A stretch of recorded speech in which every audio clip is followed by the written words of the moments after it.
We begin the newspaper review with a story from the Standard newspaper, and this story is by Tabora Bojang, and it reads: The Auditor General's report on the government's 2019 finance flagged as unsupported payments of timber proceeds amount to 50 million to the government of Senegal.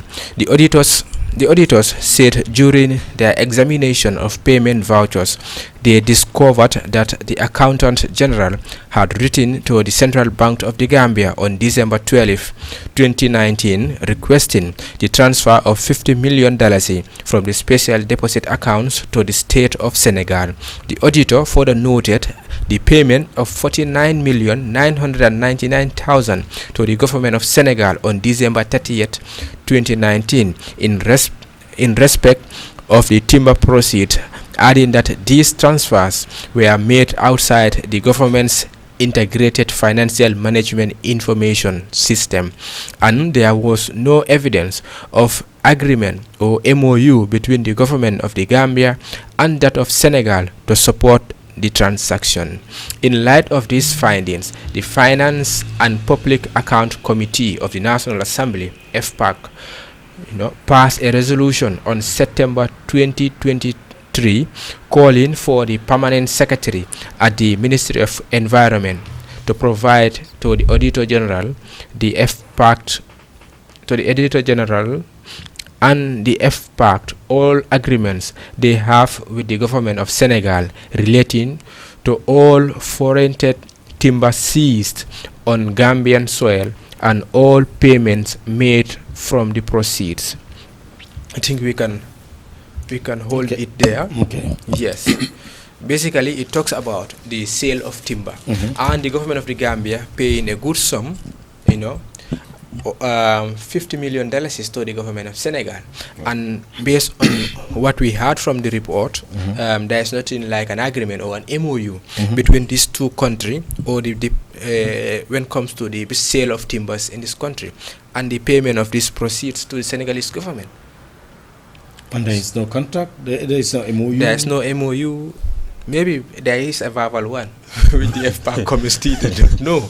But as we saw on the paper, the Standard newspaper, the Fpac is requesting for the permanent secretary at the Ministry of Environment to provide some substantial evidence to back this action. Okay. And this happens back in 2019 to 2023.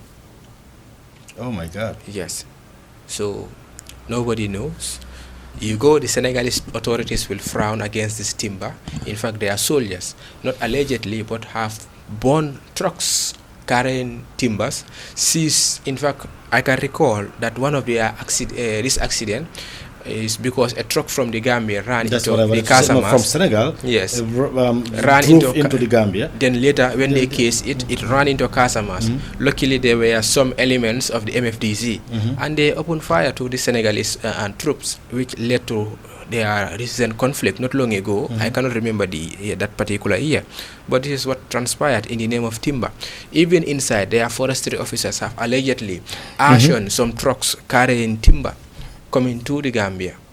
But again, this is what was happening under the without the knowledge of the government of the Gambian people, and of course the Fpac committee paying an amount, a substantial one for that matter, $50 million to the government of Senegal. And he is saying as well, because some of these payments were done in the payment were made outside the government's integrated financial management information system. Yes, that shows you it will be difficult for the government itself to have records of this payment. This is a system, put in place by the government to track their expenditure and their financial spendings. Money is coming in and going out. Yes. So if this is done, then meaning there is something fishy. And of course, it's a good job by the Fpac committee that they raise a red flag regarding this. This is basically from the Office of the Auditor General. Yes.